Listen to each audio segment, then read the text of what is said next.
Hello, hi everyone. Welcome to TechBrain YouTube channel. Today's video, we look at how you can build your home network with Cisco Packet Tracer. Let's get started. Objectives: learn how to interpret network requirements, design and build a network topology, configure network quality of service, QoS, implement network security, learn network design-based practices, network device requirements. What are some of the devices that we require in today's project? Gaming desktop, work laptop, wireless printer, Alexa device, 5 smartphones, IP camera, file saver accessible from the internet. And what you see here on the screenshot is the topology of how our network is going to look like at the end. Key considerations: device connectivity. We are going to connect our devices via cable connections, wired and wireless connection. Network segmentation for security by creating a guest network.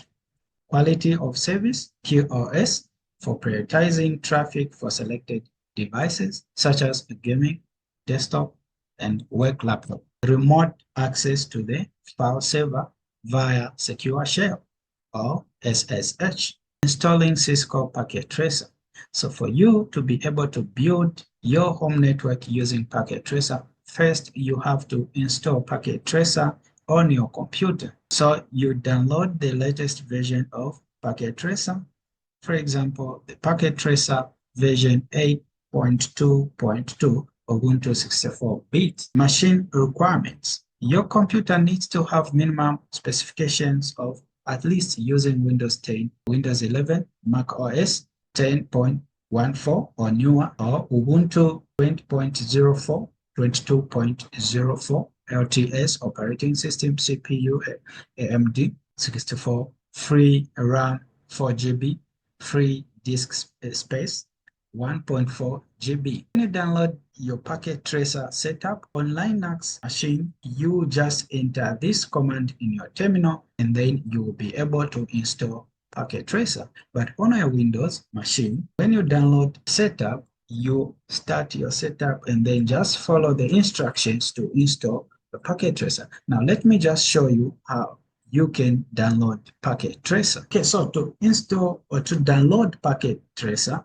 you have to an account with NetAcad. Myself, I already have an account. I'm just going to click login. That's in the address bar here, /resources/lab downloads. And you will find these links here. So if you're using Mac OS, you download from this link, Ubuntu and Windows. Now that you have installed your Packet Tracer on your computer, just launch your Packet Tracer, add each of the following devices to the topology. So in this project that we are going to look at, we need to add a router, a switch, and devices, and file saver. Let us see how we can do that. Let us see how we can add devices on our workspace. So I'm going to click wireless devices, and I'm going to click on a router, WRT 300N, wireless router. Okay. The next device I'm going to add is a switch, 2960 switch. You are going to be selecting devices like this and add them to your workspace. So after adding all your devices on the workspace, this is what you are going to have. Now that we have added all our devices, so the first connections that we are going to do is wired connection. I'm going to be using a copper straight through cable. You click here and you will see copper straight through. You click and then I'll click on the router, click the Ethernet. I'll click this interface 0/1. I'll click this cable again, switch the PC, click the. So if you see all these points turning green, it means that our connection has been done. To connect devices wirelessly, we first need to perform some configurations on our router. So configuring the router. So we are going to perform these configurations on our router: wireless settings, LAN settings, DHCP configurations. Okay, let us see how we can perform these settings on our router. So let us configure the router with wireless settings. So to do that, just click on the router, click on config, we click on wireless, SSID name. You can see here it is default. We are going to change from default. So this is the name that will be appearing to other devices for them to be able to connect to the router wireless. And then we're going to change the authentication type to the most secure one, which is this one, secure home. The next settings we need to perform on our router is the LAN settings. So you come here, you click default IP address here, 192.168.0.1. But we want to change this IP address to 192.168.1.1.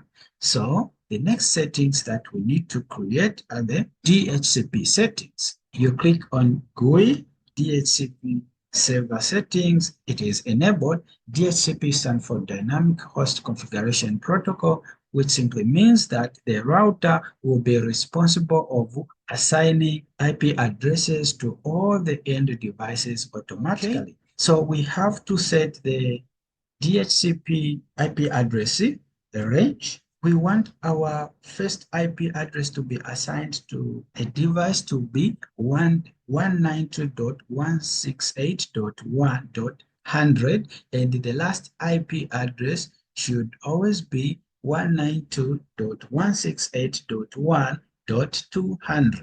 Okay, so here you can see IP address range 100 to 149. It is giving us a maximum number of users of 50. So here I cannot edit from here, so I'll just change the number of users to 101.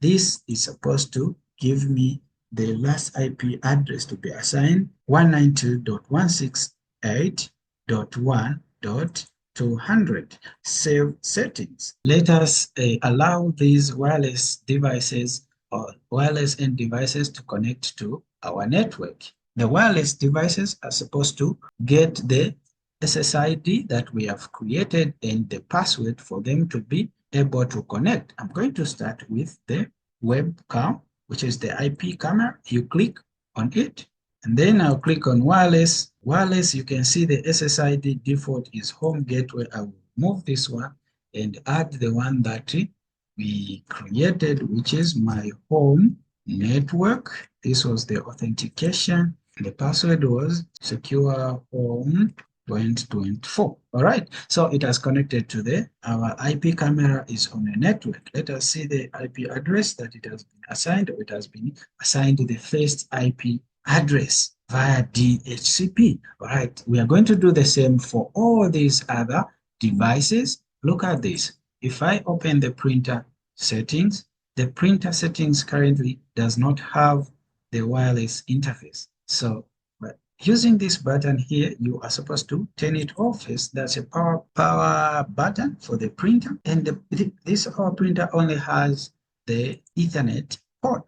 So we need to add the wireless interface. So we are going to click here, we bring it down there, and then we get the wireless interface add there. So when we go to, oh, sorry, forgot to turn it on. You turn it on again, then you click config, then you find wireless interface, the SSID and the password connected. Now, okay, printer is connected. We have managed to connect all our devices, configuring the file saver. So what configurations are we expecting to configure our saver with? So we have saver configuration and port forwarding. Let's quickly dive into configuration of the server, and you just click on the server. So we are going to configure our server with a static IP address, and the reason is that we do not want our server to be changing IP addresses every time. On the IP address may change if it is being assigned via DHCP. We are configuring a static IP address. We are supposed to enter the default gateway of IP address for our router, which is the default gateway 192.168.1. The first Ethernet, which is the interface. This is where we are now going to enter the IP address that we want to configure. The server with 192.168.1.50. Okay, the subnet mask is 255.255.255.0. You will notice here that the IP address, the static IP address for the server, it is outside the range of the IP addresses that we are given for the DHCP on our router. The reason is simple. We don't want to give a static IP address to a server that is within the DHCP range to avoid IP address conflicts. So always when you are configuring a static IP address, make sure it is outside the range of the DHCP IP addresses. The next configuration we want to perform on our server is the file transfer protocol configuration, FTP. So to do that, you click on services, and then on the services here, you click FTP. We are going to enter a username. In this case, I'm just going to add a username admin and the password of admin 2025. You can see there is already one user account here. We don't want that one. We are going to add our own. And we want this admin user account to be able to write, read, delete, rename, and list files on this our server. Then you click add. So down here we can see these are the files that are going to be accessed. Here we have limitations on the server when using Cisco Packet Tracer. We do not have a service where we can configure SSH, which is secure shell for remote access. Port forwarding, we are supposed to do this configuration on the router. We're going to use PC to log into our router and configure port forwarding for our server. So I'm going to click on laptop and then I'll click on it, desktop. I'm going to launch the web browser. In this address bar here, I'm going to enter the IP address for our router. So here, we're supposed to enter the username. In this case, it's just admin. These are the default credentials, and the password is admin. To configure port forwarding, you just click on application and the gaming here. All right, here we're going to enter 8080 as the port number, the external port number, and the internal port is 8080 as well. We'll keep the protocol as both TCP and UDP. So we are configuring this port forwarding on which device? So the device that has got the IP address 192.168.1.50, which is the file server. And then we just click it, enable here. Why do we need to configure port forwarding? We can allow devices or services on a private network to be accessible from external networks like the internet. It is also essential for enabling communication and the access to specific services that are running on devices in a private network. QoS prioritizes gaming and work-related traffic to ensure optimal performance. So access the router's QoS settings, assign high priority to the gaming desktop and work laptop based on their IP address or MAC address, set medium priority for streaming devices like smart TVs. Now in this case, we do not have a smart TV. I assign standard priority to other devices. We'll launch the browser, admin. Then we are going to click on application and gaming. And then you will see QoS. There you click, and here you click enable. I'm going to enter MAC addresses for the devices. So let us enter. All right, so we are going to set high priority for a work laptop and a gaming PC. So we are going to start with the laptop. We need to get the MAC address of the laptop. So we click on the laptop, click command, just enter IPv4. Okay, this is the MAC address that we need. Priority set to high. Enter the MAC address for the gaming PC. Priority is going to be set to high, I've realized that the gaming PC is not being assigned the IP address automatically by the router to configure the switch as well. Okay, so this is the switch. I'm going to change the name of the switch from switch to home switch. I'm going to enable password for the switch for security reasons. The switch we are using here is simply a layer 2 switch, guys. The layer 2 switch does not allow all these interfaces that are up here to have specific IP addresses. So what we are going to do, we are going to configure one or a single VLAN and assign an IP address to a single VLAN and ensure that all the interfaces are within a VLAN that will be configured. Enable conf terminal, host name, I'll say home switch. Name has changed. Right. Going to go to the interface VLAN 1 and I'm going to assign the IP address in the subnet mask. Let's just confirm that our desktop gaming PC is now able to receive the IP address config. Okay, 192.168.1.108. This is good, guys. All right, we are done implementing quality of service. As you can see, some devices here, the laptop and the gaming desktop have been assigned with high priority, and normal priority to these other devices. Okay, added a smart TV on our network because of the limitations on Packet Tracer. We do not have a smart TV in Packet Tracer that can connect it via wireless as a streaming device to our network. But in replacement of smart TV, you can use any other device like a tablet. Enhancing network security.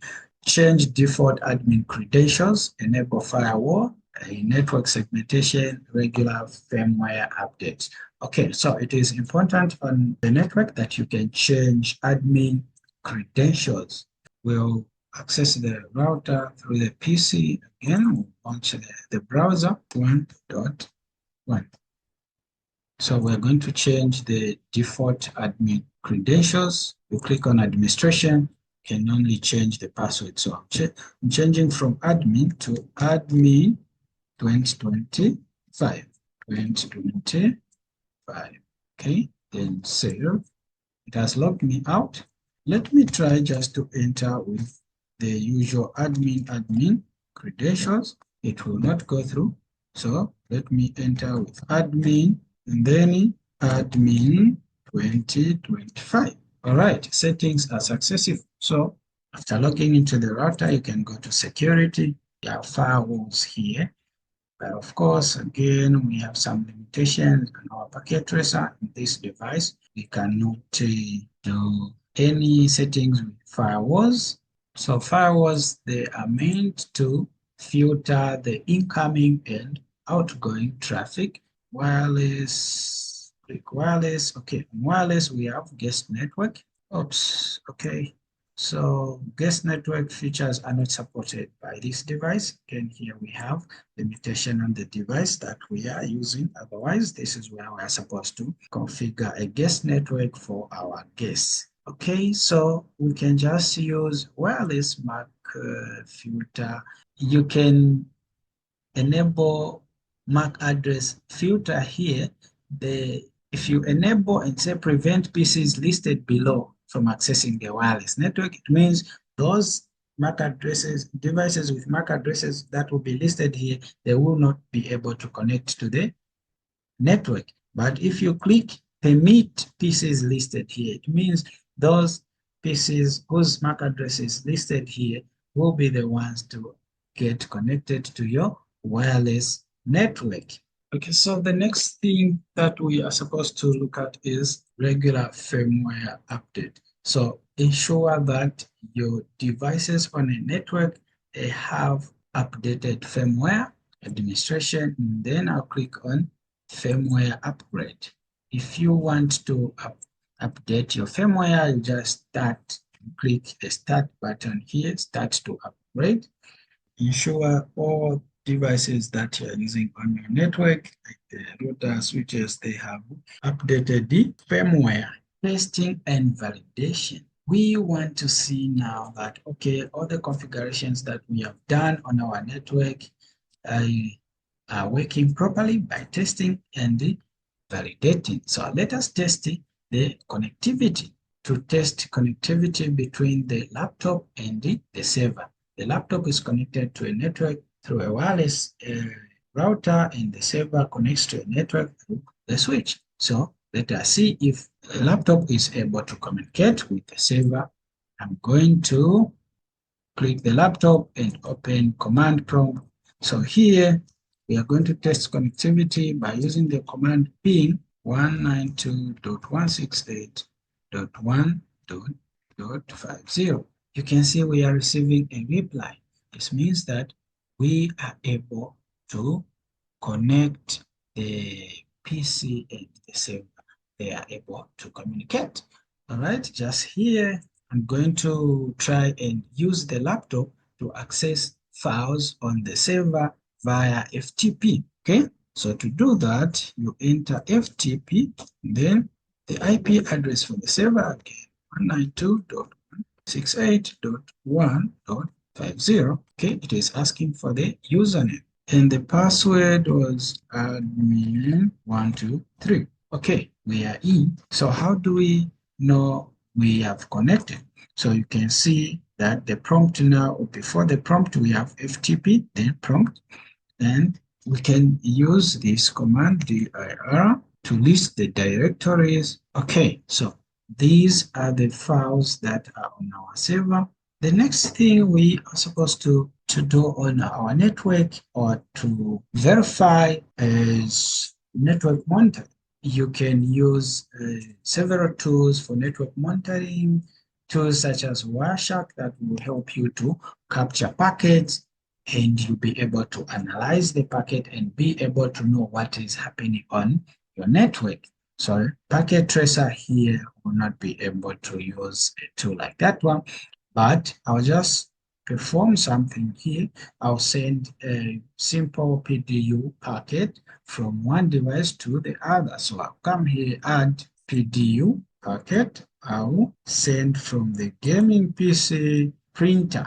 All right, so we can see down here, status successful. The source was PC0 here, which is the gaming desktop. Destination was a printer.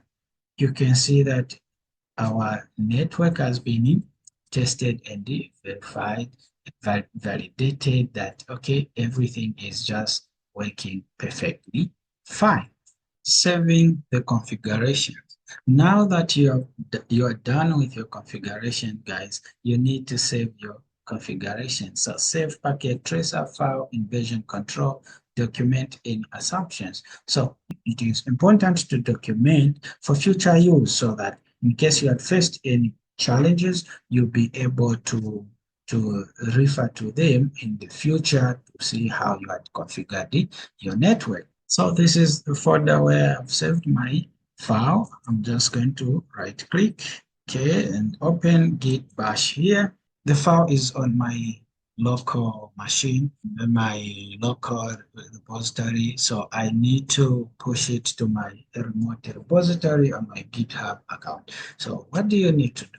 So you can verify if you have your remote repository connected by entering this code and git. Okay, so if you see this response, it means that your remote repository connected.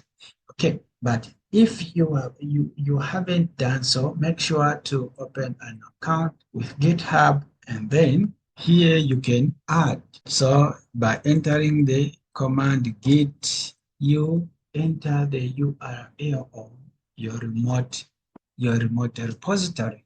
So for me, since it already exists, if I enter this, it will not accept. So after doing so, now clone remote repository, screenshot what you have here as your topology, and write down some of the things like the IP address to be configured for the router, the switch, and if there are any other devices that will have static IP addresses like the file server. However, you can go to devices like a switch. You have to go into the global configuration mode by entering this command, enable. All right, it is asking for a password. Remember, I mentioned that I'm going to enable password configuration on the switch. So the password was Cisco 1234. I am in. Now I can say show running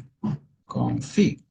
All right, guys. So these configurations that I have can simply just copy this. You just highlight everything and then you copy, and you go and save it in a separate file, like maybe a note file, so that you can use those configurations, configuring real devices on your network. Right, so in conclusion, Cisco Packet Tracer helps in designing a basic network. Routers provide additional configuration options. Always ensure default credentials are updated. Update any outdated firmware for optimal performance and security. If you like this video, guys, give it a thumbs up and subscribe to TechBrain YouTube channel. Thank you. See you in the next video.